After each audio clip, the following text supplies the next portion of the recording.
Europe Tamil vision நேயர்கள் அனைவருக்கும் அன்பான வணக்கம். ஸ்போர்ட்ஸ் ஃபிளாஷ் நிகழ்ச்சியினூடாக வாராவாரம் நான் உங்களை சந்திக்க போகின்றேன். நான் விமல்.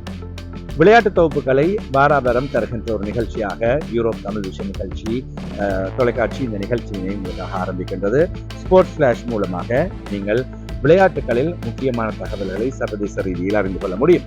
அந்த வகையில் இலங்கையின் தாயகத்திலிருந்து வரக்கூடிய முக்கியமான சில செய்திகளை பொறுத்தவரையில் கடந்த வாரத்தில் யாழ்ப்பாணத்தில் சர்வதேச கிரிக்கெட் மைதானத்தினை கட்டுமான பணிகளுக்கான அடிக்கல் நாட்டி வைக்கப்பட்டது. இலங்கையின் ஜனாதிபதி அனுரகுமார திசாநாயக்கவினால் இந்த மைதானத்திற்கான அடிக்கல் நாட்டி வைக்கப்பட்டது. கடந்த திங்கட்கிழமை இதற்கான நிகழ்வுகள் உத்தியோகமாக நடைபெற்றது.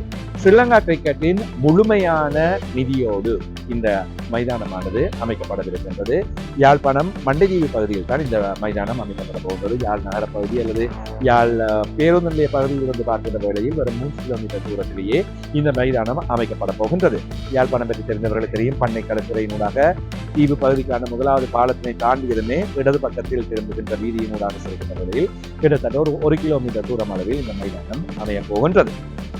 இந்த மைதானம் சர்வதேச கிரிக்கெட் மைதானமாக 48 ஏக்கர்கள் மைதானத்தில் அமைக்கப்பட இருக்கின்றது.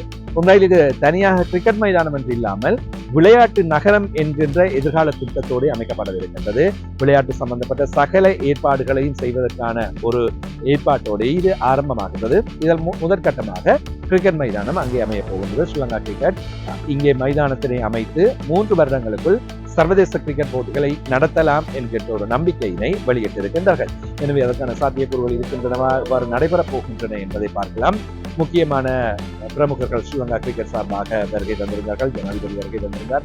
அதே போன்று முக்கியமான யாழ் மண்ணின் இப்போதைய வீரரான வியாஸ்காந்த் அங்கே அழைக்கப்பட்டிருந்தார். விதுஷன் நியூட்டன் போன்றவர்களெல்லாம் அங்கே நிகழ்ச்சிக்காக வருகை தந்திருந்தார்கள். எனவே இந்த மைதானம் உருவாக்கப்படுகின்ற காரணத்தினால் பல வீரர்கள் யாழ் மண்ணில் இருந்து உருவாகக்கூடிய வாய்ப்புகள் வரும் என்று எதிர்பார்க்கலாம்.